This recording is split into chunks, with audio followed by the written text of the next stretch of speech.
Hello बच्चों, एक बार फिर से एनएससीसी के ऑनलाइन चैनल पर आपका बहुत बहुत स्वागत है।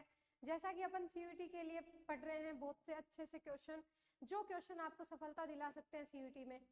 तो आज जो आपका क्वेश्चन है उससे पहले मैं थोड़ी सी स्लाइड आपको दिखा देती हूँ। ये आपके फ्लावर है। अगर इस फ्लावर में आप स्ट्रक्चर देखो तो आपको पता है 4 पार्ट होते हैं। 4 पार्ट में कल मैंने क्वेश्चन में पुटअप किया था आपसे कि कैलिक्स का एक यूनिट क्या कहलाता है और कोरोला का एक यूनिट क्या कहलाएगा। तो यहाँ देखो, ये वाली जो संरचना है वो यहाँ पे क्या है, ओव्यूल वाली संरचना आपको दिखाई दे रही है।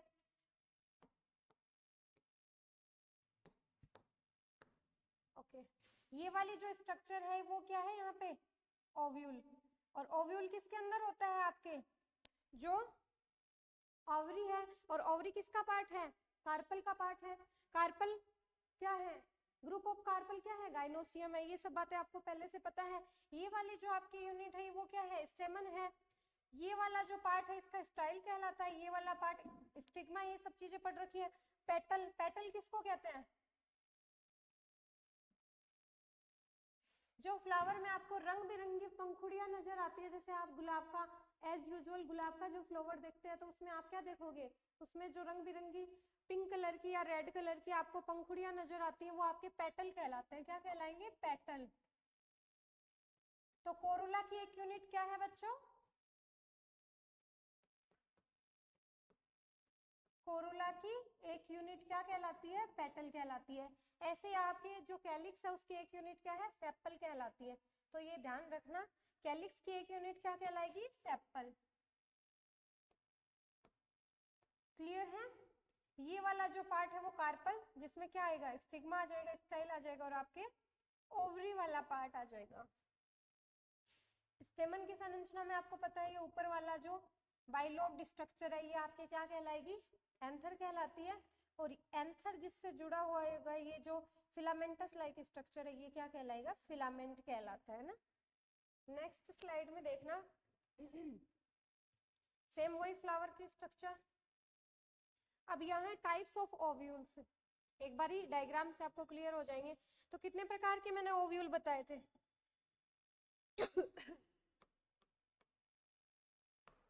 टाइप्स ऑफ ओव्यूल्स, यानी आपके कितने टाइप के ओव्यूल होते हैं, 6 टाइप के ओव्यूल। जो फर्स्ट होता है आपके क्या होगा, ऑर्थ्रोट्रोपस।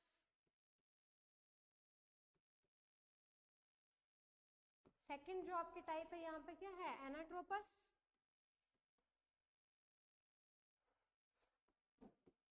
और थर्ड टाइप है हेमिट्रोपस।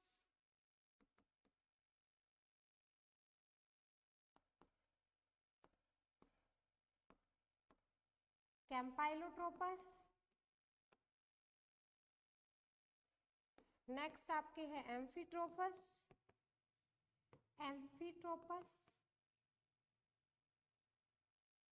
और जो 6 नंबर है वो सर्सिनोट्रोपस।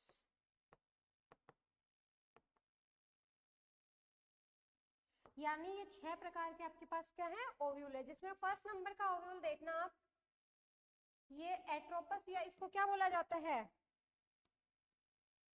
ऑर्थ्रोट्रोपस। ये सबसे सिंपल प्रकार का है। कैसा है, सिंपल प्रकार का। इस ओव्यूल में आपको एक बात ध्यान रखनी है, क्या ध्यान रखनी है, यहाँ पे देखो माइक्रोपाइल, माइक्रोपाइल। और ये वाला पार्ट क्या कहलाएगा, चलाजा। और ये वाला पार्ट क्या है आपके, फ्यूनिकल। यानी जो एट्रोपस या जो सिंपल प्रकार का है, ऑर्थ्रोट्रोपस भी इसी का नाम है। इस वाले का जो स्पेसिफाई कैरेक्टर है वो क्या है बच्चों, यहाँ पे माइक्रोपाइल। ये जैसे ये मान लो कि पेन है, तो पेन का ये नुकीला वाला पार्ट है ना, ये देखो ये क्या है, माइक्रोपाइल। जो नीचे वाला पार्ट है इसके जस्ट वो क्या है, चलाजा रीजन। और ये वाला जो पार्ट है वो फ्यूनिकल, यानी जिससे जुड़ा हुआ है वो वाला पार्ट क्या है, फ्यूनिकल है। ये तीनों जब एक ही स्ट्रेट लाइन पर आ जाए, यानी 180 डिग्री का इनके बीच में क्या बने, ठीक है, एंगल बने, यानी एकदम सिद्ध में हो। कैसे हो, एकदम स्ट्रेट लाइन पे हो तीनों के तीनों। तो इस प्रकार का जो आपके ओव्यूल होगा वो कैसा होता है, ऑर्थ्रोट्रोपस। ये आपके ज्यादातर जिम्नोस्पर्म में, बेटुला में, पाइपर वगैरह में इनमें पाया जाता है जो, ठीक है। आपके ये है एनाट्रोपस। कौन सा है? Second number.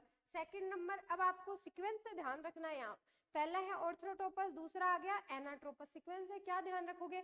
एनाट्रोपस में क्या हो जाएगा? ये बिल्कुल से उल्टा हो गया, यानी ये क्या हो गया? 180 डिग्री से एकदम से मुड़ गया। तो मुड़ने पे इसकी स्ट्रक्चर कैसी हो गई? ऐसी हो गई। देखो ये वाला सिंपल प्रकार का ऐसे था ना, अगर इसको मैं ऐसे मोड़ दूं तो इस टाइप की स्ट्रक्चर हो गई। यहाँ वाला पार्ट क्या है? इसमें माइक्रोपाइलर रीजन है और ये फ्यूनिकल, यानी माइक्रोपाइलर और फ्यूनिकल रीजन पास पास में आ जाएगी। क्या हो जाएंगे? चला जा जस्ट इसके ऑपोजिट है।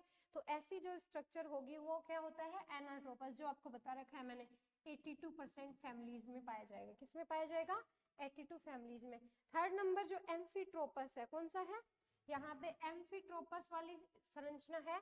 तो एम्फीट्रोपस यहाँ इस सीक्वेंस के अकॉर्डिंग, ये वाली जो सीक्वेंस मैंने बताई ना, इससे ध्यान रखोगे तो आपको एंगल के बेस पे समझ में आ जाएगा। तो थर्ड नंबर पे अपन देखते हैं हेमीट्रोपस। कौन सा है? हेमीट्रोपस। हेमीट्रोपस में देखो, उसमें तो मुड़ा वो बिल्कुल से ऐसे ऑपोजिट हो गया इस टाइप से, इसमें मुड़ा लेकिन 90 डिग्री का कोण बना रहा है। जैसे देखो यानी बीच में कितने डिग्री का कोण बन रहा है? यहाँ पे 90 डिग्री का। एग्जैक्ट कितने डिग्री का है? 90 डिग्री का कोण बन रहा है इसके अंदर। तो ये वाली संरचना है माइक्रोपाइलर और ये चलाजा रीजन है, ये फ्यूनिकल। इनके मध्य कितने डिग्री का कोण है? 90 डिग्री का एंगल आपको दिख रहा है। ये क्या है? हेमीट्रोपस। अब ध्यान, मैं क्यों बता रही हूँ सीक्वेंस से ध्यान रखना है? क्योंकि देखो हेमी का मतलब क्या है? आधा, हाफ से, ऐसे ध्यान रखो, हाफ है। इसमें वो मुड़ा था 180 से और इसमें कितना है? 90, यानी इस एग्जैक्ट सीक्वेंस से। इसको क्या ध्यान रखोगे? हेमी एनाट्रोपस से। क्लियर है? अब बात करते हैं अपन किसकी?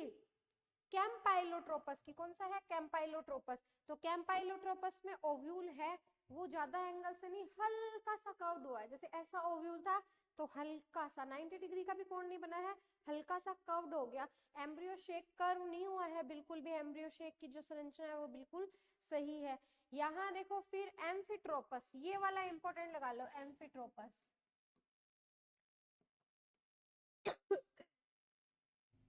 एम्फीट्रोपस में आपको क्या ध्यान रखना है? एम्फीट्रोपस में आपको ये चीज ध्यान रखनी है, जो एम्ब्रियो शेक है, यानी पूरा ओव्यूल तो कर्व्ड हुआ ही हुआ है, उसके साथ में जो अंदर वाली स्ट्रक्चर है ना आपके, कौन सी है अंदर वाली structure? Embryo shake. Embryo shake आपके शू लाइक स्ट्रक्चर, यानी जूते की आकृति का हो जाता है, घोड़े की नाल की आकृति का। कैसा हो जाएगा? घोड़े की नाल की आकृति का। घोड़े की नाल के आकार का।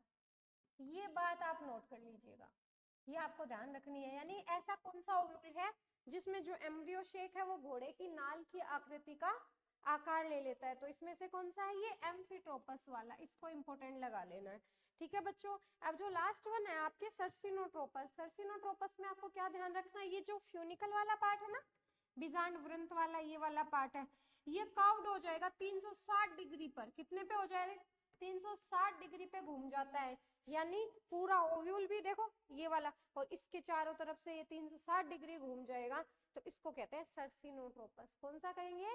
सर्सिनोट्रोपस। जिसमें कि तो क्वेश्चन आए, ऐसा कौन सा ओव्यूल है जिसमें जो फ्यूनिकल है वो 360 डिग्री से चारों तरफ इसके चक्कर लगा लेगा? तो ये वाला कौन सा हो जाएगा? आपके सर्सिनोट्रोपस। तो ये आपके पार्ट ऑफ ओव्यूल है। नेक्स्ट यहाँ देखो आप, ये आपके मेगास्पोरोजेनेसिस का डेवलपमेंट है। देखो एक जो सेल ली थी अपन ने, कौन सी? Megaspore mother cell. वो मेगास्पोर मदर सेल ने म्यूसिस किया, म्यूसिस करने के बाद में कितने बन गए? 4 बन गए। ये ऊपर वाले 3 डीजनरेट हो गए। एक आगे क्या कर रहा है? माइटोसिस करेगा, और माइटोसिस करने के बाद में कितने बन जाएंगे? 8 बन जाएंगे। 8 में से अरेंजमेंट होता है, ये जो सेंट्रल न्यूक्लियाई है, यहाँ पे एग सेल हो जाएगी, एग के पास में सिनर्जिड्स है, यहाँ पे एंटीपोडल सेल। इस तरह से ये डेवलपमेंट ऑफ एम्ब्रियो है। किसका डेवलपमेंट हो रहा है? एम्ब्रियो शेक बनेगा। यहाँ पे क्या बनेगा? एम्ब्रियो शेक का डेवलपमेंट हो रहा है। अब जैसे जैसे क्या होगा, यहाँ पे डबल फर्टिलाइजेशन की प्रोसेस होगी तो एंडोस्पर्म का फॉर्मेशन हो जाएगा। यहाँ जो एग सेल, इसके पास में एक मेल गेमेट आएगा, यहाँ फर्टिलाइजेशन हो जाएगा। क्या हो जाएगा? फर्टिलाइजेशन। देन जाइगोट बन जाएगा, जाइगोट बनने के बाद में आगे डेवलपमेंट होने के बाद में एम्ब्रियो बन जाएगा। क्लियर है क्या? तो यहाँ देखो मेगा स्पोर मदर सेल से किस तरह से डेवलपमेंट हुआ है, तो ये थोड़ा स्लाइडली आप देख लीजिएगा। नेक्स्ट ये एम्ब्रियो शेक की ही स्ट्रक्चर है। जो मैच्योर एम्ब्रियो शेक है वो कैसे होता है, देखो पोलर न्यूक्लियाई या सेंट्रल न्यूक्लियाई इसी को कहते हैं। ये सबसे बड़ी सेल होती है एम्ब्रियो शेक की। अगर क्वेश्चन आता है एम्ब्रियो शेक की सबसे बड़ी सेल कौन सी होती है, तो सेंट्रल न्यूक्लियाई होती है। यहाँ पे ये क्या है, ये देखो माइक्रोपाइलर वाला रीजन है, इसमें दिखा रखा है। ये सिनर्जिड है, इसके पास में एग सेल है और ये वाली एंटीपोडल सेल्स है। नेक्स्ट देखिएगा ये वाला पार्ट आपके किसका है, मेगास्पोरोजेनेसिस, इसको क्लियर तरीके से दिखा रखा है। ये वाली इस तरह की संरचना है, यहाँ पे इंटीग्यूमेंट्स है यानी ओव्यूल की संरचना है किसकी, ये वाला पार्ट हाइलम, ये वाला यहाँ पे फ्यूनिकल हो गया, ये प्लेसेंटा जिस वाले पार्ट से जुड़ेगा उसको क्या बोलेंगे, प्लेसेंटा बोलेंगे। ठीक है, ये वाला रीजन देखो माइक्रोपाइलर रीजन है। ये वाला यहाँ पे न्यूसिलस होता है, न्यूसिलस की कोई सेल एक एक्टिवेट होगी और एक्टिवेट होके मियोसिस करने लग जाएगी। जो एक्टिवेट सेल होगी वो न्यूसिलस की जो आगे डेवलपमेंट में जाएगी उसको मेगास्पोर मदर सेल बोलेंगे। एमएमसी बोलते हैं, क्या बोलेंगे बच्चों, एमएमसी बोला जाता है। क्लियर है क्या, आगे देखो ये आगे फिर मियोसिस सेकंड करेगी यहाँ पे और देन आगे क्या होगा, यहाँ पे डेवलपमेंट होगा। ये 4 सेल बना रही है, देखो ये मियोसिस फर्स्ट बनाया, मियोसिस सेकंड होगा, मियोसिस फर्स्ट से 2 बन गए, मियोसिस सेकंड से 4 बन गए और 4 में से क्या हो गई, 3 तो डीजनरेट हो गई और जो एक बच्ची एक आगे क्या करेगी, डेवलपमेंट करेगी और आगे डेवलपमेंट करके एम्ब्रियो शेक का फॉर्मेशन कर देगी। तो मेरे हिसाब से ये आपको थोड़ा अच्छा सा क्लियर हो गया डायग्राम से। अभी अपन बात कर लेते हैं क्वेश्चंस की। तो क्वेश्चंस की सीरीज में आपका जो पहला क्वेश्चन है वो क्या है, सजात पुष्पी परागण है। ये सब चीजें पिछली क्लास में अपन ने पूरी अच्छे से अंडरस्टैंड कर रखी है। ये सीयूटी के स्टूडेंट के साथ साथ जो जेट के स्टूडेंट हैं, जेट के एग्जाम देंगे उनके लिए भी और जो नीट के स्टूडेंट हैं उनके लिए भी ये क्वेश्चन क्या है, बेनिफिशियल है। जो भी बायो से रिलेटेड बच्चे हैं, जो बायो की फील्ड से हैं, वो सारे बच्चे इन क्वेश्चंस को इजीली देख सकते हैं। पहला आपके क्या है, ये कह रहा है सजात पुष्पी परागण। यहाँ ध्यान रखना है, सर्किल कर लेना है आपको, यानी गिटोनोगेमी की बात कर रहा है। किसकी बात कर रहा है, गिटोनोगेमी। यानी तो पहले कंडीशन क्या है गिटोनोगेमी, क्या है, पेड़ तो यानी पौधा तो क्या होगा, सेम कंडीशन लिख लिया करो। और फ्लावर क्या होंगे बच्चों, अलग अलग फ्लावर होंगे, अलग अलग। ये कह रहा है क्रियात्मक दृष्टि से तो परपरागण जिसमें परागणकर्ता कारक भाग लेते हैं, आनुवांशिक दृष्टि से यह स्वयुग्मन के समान होता है, इसलिए परागण एक ही पादप से आते हैं। क्रियात्मक और आनुवांशिक दृष्टि से स्वयुग्मन है, 1 और 2 दोनों सही है। तो कल मैंने ये बात बताई थी, क्रियात्मक दृष्टि से तो क्या होता है, परपरागण की तरह, क्योंकि क्या है, फ्लावर 2 हैं, फ्लावर क्या है, अलग अलग हैं। तो क्रियात्मक दृष्टि से तो कैसा होगा, परपरागण। और अगर जेनेटिकली बात करें आनुवंशिक दृष्टि से तो कैसा होता है, स्वयुग्मन के समान होता है। यानी कथन 1 और 2 आपके बिल्कुल ठीक है।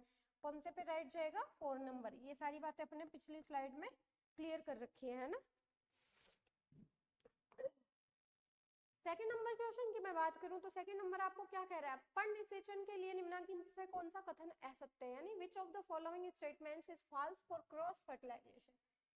जहां पे जो मेन बात है उसको सर्किल कर लो। क्रॉस फर्टिलाइजेशन के लिए कौन सा कथन असत्य है, क्या कह रहा है, यह एक ही जाति के दूसरे पादप पर परागकोश से परागकणों का वर्तिकाग्र पर स्थानांतरण है। एक ही जाति के दूसरे पादप पर, ठीक है, यह आनुवंशिक विभिन्नताएं उत्पन्न करता है। यह पारिस्थितिकी, क्रियात्मक और आनुवंशिक दृष्टि से परपरागण है। यह अनुन्मिल्य परागणी पुष्पों में होता है।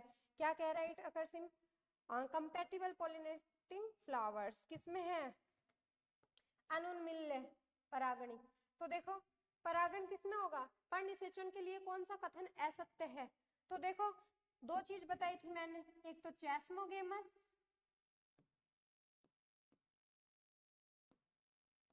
चेस्मोगेमस फर्स्ट नंबर, और सेकंड नंबर आपके cleistogamous, cleistogamous.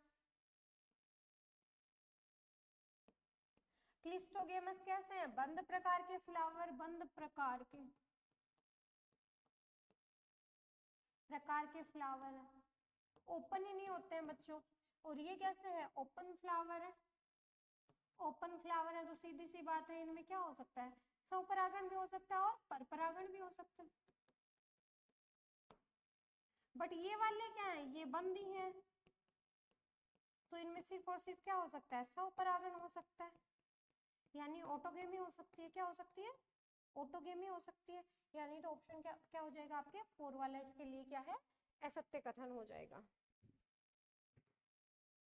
Next third number question देखो, भ्रूणकोश के अंड उपकरण में क्या होते हैं, the egg apparatus for the embryo shake. तो एम्ब्रियो शेक की स्ट्रक्चर अभी अभी बताई थी ना, ये देखो, इन चीजों को जितनी बार रिवाइज करोगे उतनी बार ये अच्छे से याद हो जाएंगे।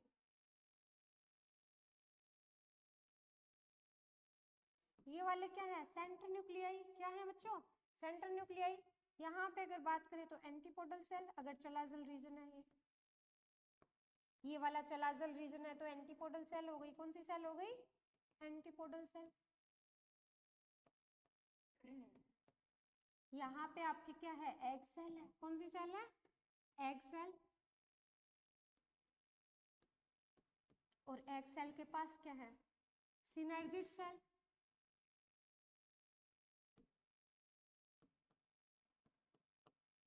ठीक है, क्या कह रहे हैं, अब ये एग एपरेटस कहलाता है, यानी ये सारा मिला के क्या कहलाता है, यहाँ पे ये तंतुनुमा फिलामेंटस लाइक स्ट्रक्चर्स, इसको फिलामेंटस एग एपरेटस बोलते हैं।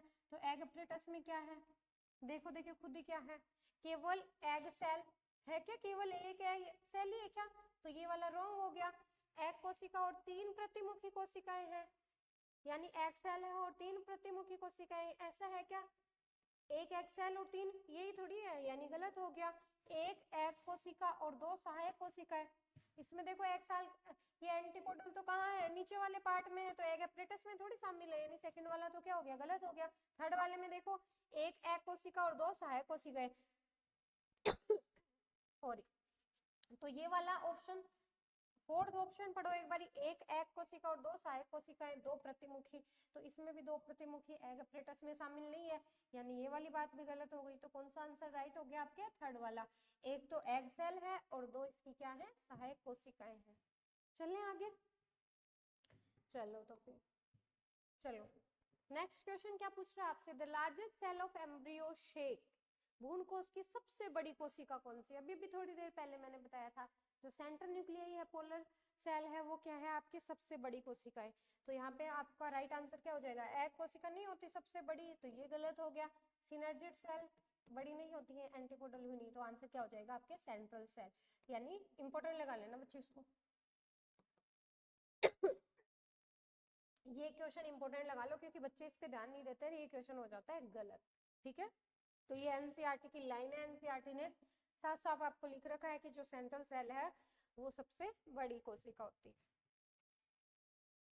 तो आपको एनसीईआरटी फॉलो करना है, आप कोई और दूसरी बुक यहाँ फॉलो नहीं कर सकते, सिर्फ और सिर्फ आपको एनसीईआरटी ही फॉलो करनी है।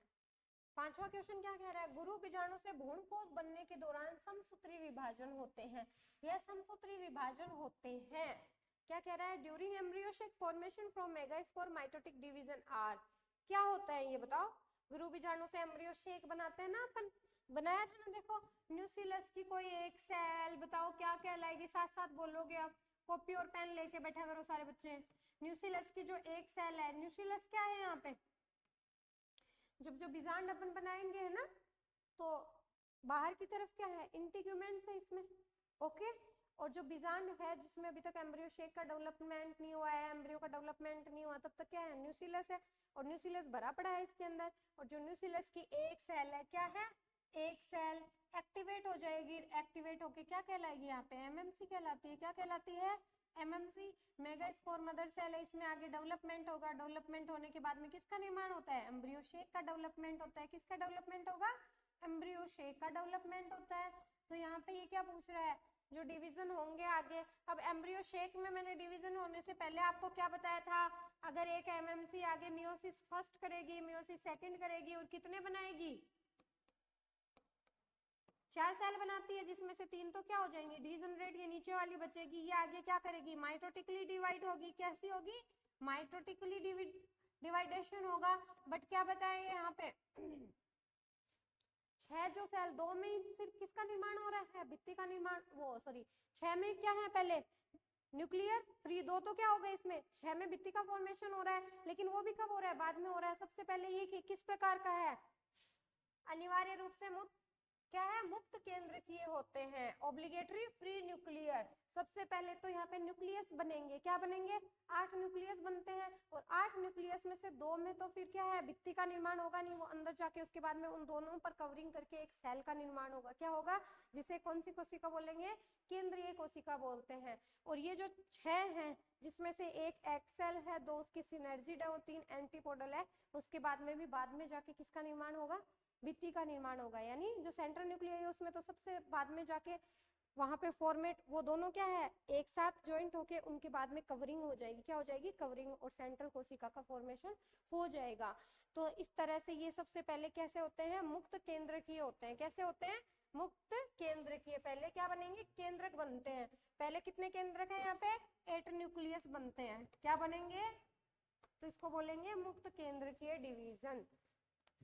अनिवार्य रूप से कोशिकीय नहीं होता, क्योंकि कोशिकीय का मतलब है जैसे ही न्यूक्लियस ने डिवाइड किया देन उसके बाद में वहां पे क्या है, कोशिका भित्ति का निर्माण भी हो जाए, ठीक है, हाथों हाथ, तो वो कहलाता है कोशिकीय। अनिवार्य रूप से न्यूनीकारी अनिवार्य रूप से कोशिका द्रव्य विभाजन नहीं है, यानी कौन सा आंसर आ जाएगा आपके, फर्स्ट नंबर यहाँ पे। चलो नेक्स्ट 6 नंबर क्वेश्चन की बात करते हैं। ये कह रहा है यहाँ पे अरंडी और मक्का में स्वयुग्मन रोका जाता है परंतु सजात पुष्पी परागण होता है, क्योंकि, क्या पूछ रहा है, इन कैस्टर एंड मेज, किसकी बात कर रहा है, कैस्टर की और मेज की बात कर रहा है। Self fertilization is prevented but geitonogamy occurs because, स्वयुग्मन रोका जाता है परंतु सजात पुष्पी परागण होता है, क्यों होता है सजात पुष्पी। अब देखो,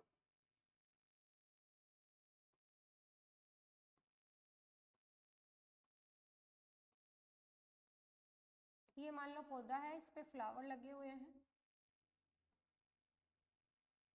ध्यान देना इस चीज पे क्या पूछ रहे हैं। ये क्वेश्चन की जो लैंग्वेज है ना एनसीईआरटी की, उसको समझ में ही गड़बड़ हो जाती है, जैसे समझ नहीं पाते तुम लोग, इनके शब्दों को अगर ध्यान दोगे अच्छे से तो बिल्कुल भी हार्ड नहीं होता है। ये मान लो कि कोई पौधा है, पौधे के ये क्या लगे हुए हैं बच्चों, फ्लावर। अब आपको क्या कह रहे हैं, स्वयुग्मक को रोका जाए, यानी इनके मध्य स्वपरागण ऑटोगेमी को रोका जाए, किसको रोका जाए, ऑटोगेमी को, परंतु इसमें सजात पुष्पी परागण होगा। सजात पुष्पी का मतलब क्या होगा, इसके परागकण इस पे आके गिर जाए, पौधा सेम है, पौधा क्या होना चाहिए, पहले तो जो भी बात दे रखी है ना आपको उसको क्लियर कर लो कि वो सजात पुष्पी बात कर रहा है, तो इसका मतलब उसकी कंडीशन क्या है सजात पुष्पी की। तो इधर लिख देते हैं अपन, देखो सजात पुष्पी यानी गिटानोगेमी की बात कर रहा है, गिटानोगेमी की, किसकी बात कर रहा है, गिटानोगेमी की बात कर रहा है। सजात पुष्पी की कंडीशन क्या है, पौधा एक तथा फ्लावर अलग अलग, फ्लावर अलग अलग होंगे, ठीक है। तो ये वाली कंडीशन अपन ने लिख ली है। अब इसमें से देखो क्या है, किस कारण से, पादप एक लिंगाश्रयी होते हैं, प्लांट्स आर यूनिसेक्सुअल, पादप एक लिंगी होते हैं, पुष्प उभयलिंगी होते हैं, पुष्प एक लिंगी होते हैं, यानी यूनिसेक्सुअल होगा। पादप एक लिंगाश्रयी होते हैं, इसका मतलब तो क्या है, इस पे सारे के सारे ही मेल फ्लावर लगे, यानी सिर्फ और सिर्फ ही पोलन ग्रेन का फॉर्मेशन हो, स्टिग्मा यानी कार्पल बने ही नहीं यहाँ पे, स्टिग्मा स्टाइल और ओवरी जैसी कोई संरचना इसमें हो ही नहीं, कार्पल का फॉर्मेशन ही नहीं हो, यानी पादप पूरा ही क्या करे, पोलन ग्रेन फॉर्मेट करे, उस पे सिर्फ और सिर्फ स्टेमन हो, ये वाली बात कह रहे हैं। दूसरा है पादप एक लिंगी होते हैं, ये यहाँ पे क्या कह रहा है, पादप एक लिंगाश्रयी होंगे, पादप एक लिंगी होते हैं, प्लांट्स आर यूनिसेक्सुअल, यहाँ पे आपके क्या हो गया, एक लिंगाश्रयी का तो मतलब एक ही लिंग को धारण करने वाले, यहाँ पे ये आपके ऑप्शन क्या है, तो ये रॉन्ग ऑप्शन है, थोड़ा सा इसमें प्रिंटिंग मिस्टेक। थर्ड वाला आपको क्या कह रहा है, पुष्प उभयलिंगी होते हैं, पुष्प क्या है, उभयलिंगी, उभयलिंगी का मतलब पुष्प क्या है, कार्पल एंड आपके स्टेमन दोनों पार्ट ही हो, और जो फोर्थ नंबर क्या कह रहा है, पुष्प एक लिंगी होते हैं, फ्लावर्स आर यूनिसेक्सुअल। अगर पुष्प एक लिंगी है यहाँ पे, ठीक है, पुष्प क्या है, एक लिंगी, तो ये मान लो कि यहाँ पे मेल फ्लावर है तो ये फीमेल फ्लावर हो सकता है, फीमेल फ्लावर हो सकता है। तो यहाँ पे किसको, युग्मन को तो रोका जा सकता है, ऑटोगेमी तो होगी नहीं क्योंकि फ्लावर कैसा है, एक लिंगी है, परंतु ये वाला दूसरा फीमेल है, तो इन दोनों के मध्य तो आपस में फर्टिलाइजेशन हो सकता है ना। अरे इन दोनों के मध्य पॉलिनेशन की क्रिया हो सकती है, इसका मतलब क्या हो, सजात पुष्पीन में हो सकता है। क्यों हो सकता है, क्योंकि पुष्प कैसे होते हैं, एक लिंगी होते हैं, पुष्प कैसे हो, एक लिंगी हो। चलो यहां देखो नेक्स्ट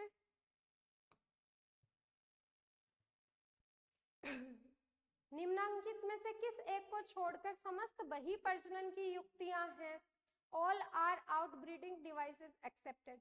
क्या कह रहा है, किस एक को छोड़कर समस्त बही प्रजनन की युक्तियां हैं,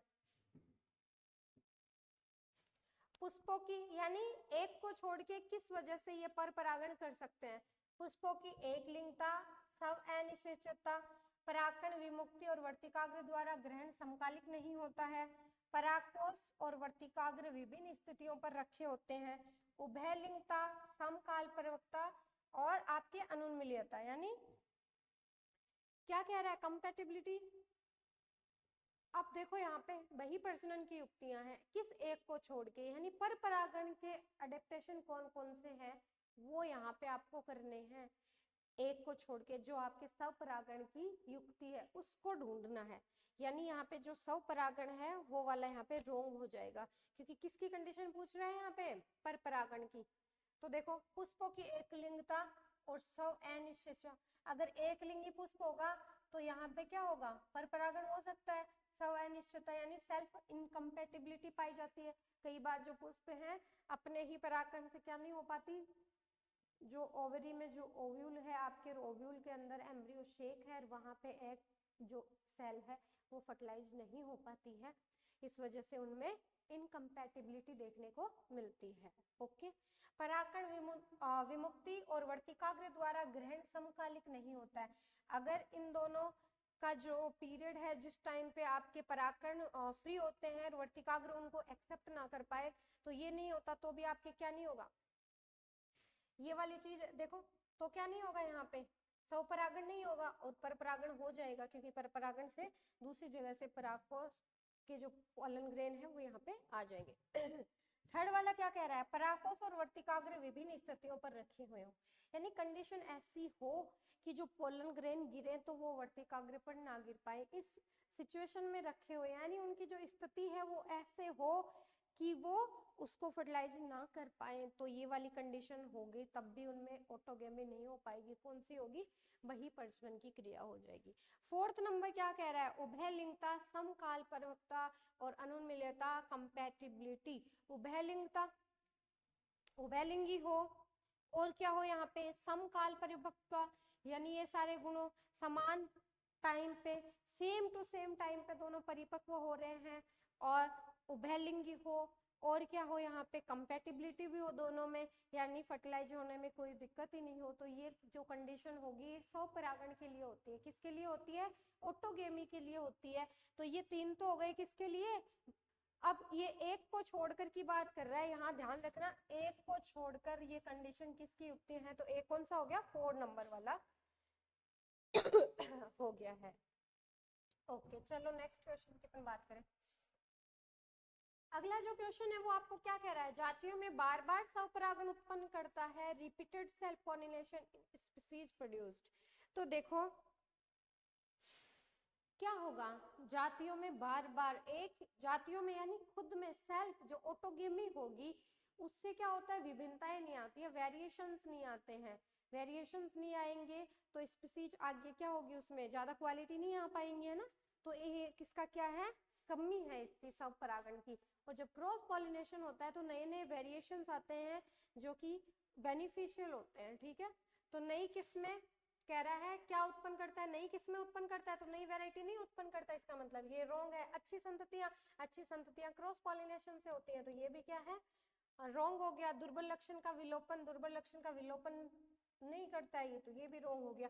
अंतः प्रजनन अवनमन, यानी जब एक ही जाति में बार बार से सेल्फ जो पॉलिनेशन होगा उसके बाद में लक्षणों में कमी आएगी, लक्षणों में गिरावट आती है, इसको क्या बोलते हैं? अंतः प्रजनन अवनमन बोलते हैं। क्या बोलेंगे?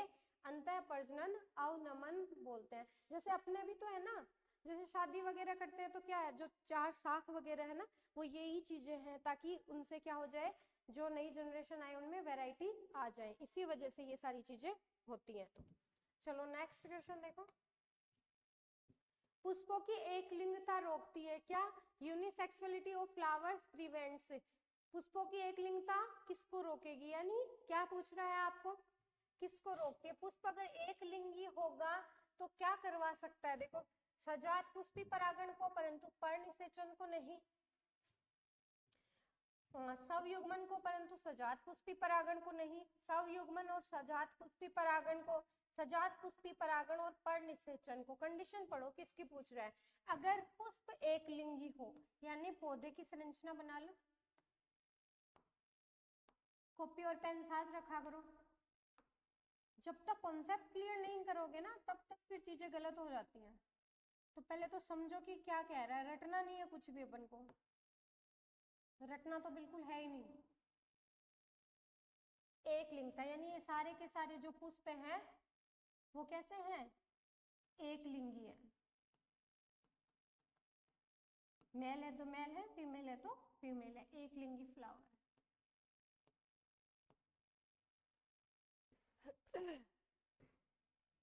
सजात पुष्पी परागण को परंतु पर्णनिषेचन को नहीं। सजात पुष्पी को रोकेगा क्या? अगर पुष्प की एक लिंगी की बात करें, ये पुष्प एक लिंगी है, इसका मतलब ये मान लो पुष्प है एक लिंगी, पौधा एक लिंगी नहीं है, पुष्प क्या है? एक लिंगी। पौधा अगर एक लिंगी होता तो क्या होता बताओ? यहाँ देखो, इन चीजों को भी ध्यान रखा करो, यहाँ कंफ्यूज होते हो तुम लोग, पौधे को भी पुष्प को भी समझ लेते हो। पौधा एक लिंगी होगा, अगर पौधा यहाँ पे एक लिंगी होगा तो एक जैसे ही फ्लावर बनाएगा, इस चीज को ध्यान देना, एक जैसे ही फ्लावर बनाएगा।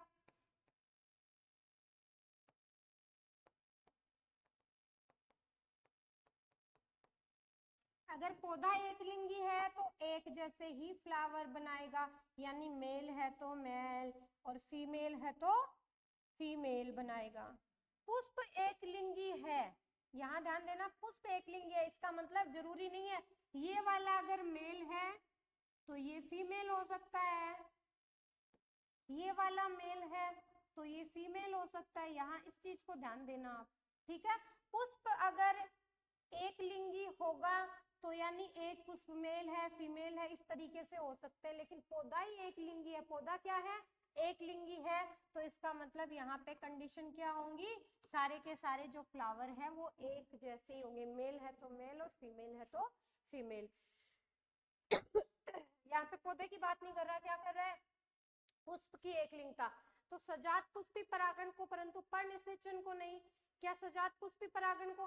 ये कह रहा है पुष्पों की एक लिंगता रोकती है, किसको रोकेगी? अगर पुष्प एक लिंगी है तो किसको रोकेगा? सजात पुष्पी परागण को रोकेगा क्या? नहीं रोकता है। सवयुग्मन को परंतु सजात युग्मी परागण को नहीं।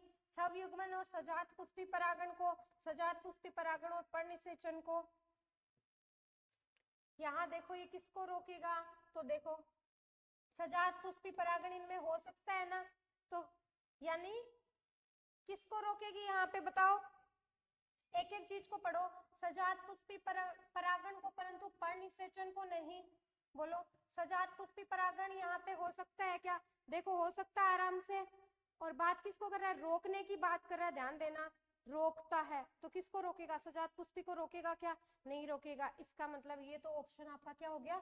रोंग हो गया। सजात पुष्पी परागण और पर्णनिषेचन को, यानी ये भी क्या हो गया? रोंग हो गया। सवयुग्मन और सजात पुष्पी परागण को, ये तो रोंग हो गया यहाँ पे। सवयुग्मन को परंतु सजात पुष्पी परागण को नहीं है, यानी सेकंड जो नंबर है वो आपके बिल्कुल ठीक हो जाएगा। जहाँ पे सजात पुष्पी को तो रोक ही नहीं रहा ना बच्चों, क्योंकि फ्लावर क्या है? एक लिंगी है फ्लावर, तो मेल हो सकता है फीमेल हो सकता है। सजात पुष्पी किसे कहेंगे, एक ही पौधे पे दो अलग अलग पुष्प हो तो उसको सजात पुष्पी बोला जाता है। क्या बोला जाएगा, सजात पुष्पी। तो यहाँ पे इस तरह से आपको क्लियर करना है। नेक्स्ट देखो सॉरी प्रकृति में पर परागण होता है, cross pollination in nature occurs. तो फर्स्ट ऑप्शन पढ़ो, जनरली इन यूनिसेक्सुअल फ्लावर, सामान्यतः एक लिंगी पुष्पों में, केवल अलिंगी पुष्पों में, only in asexual flowers. Third कह रहा है केवल भूमिगत पुष्पों में, ओनली इन अंडरग्राउंड फ्लावर्स। और फोर्थ नंबर कह रहा है नन ऑफ द अबाव। तो देखो सामान्यतः परपरागण किस में होता है, जो जनरली यूनिसेक्सुअल फ्लावर होते हैं, एक लिंगी होते हैं, तो उनमें क्या होता है, परपरागण होता है। ठीक है, तो इसमें तो कुछ है नहीं, है तो सिंपल सा आपके क्वेश्चन है। चलो बच्चों, नेक्स्ट क्लास में अपन फिर से मिलते हैं। ओके, चैनल से जुड़े रहो। Thank you so much.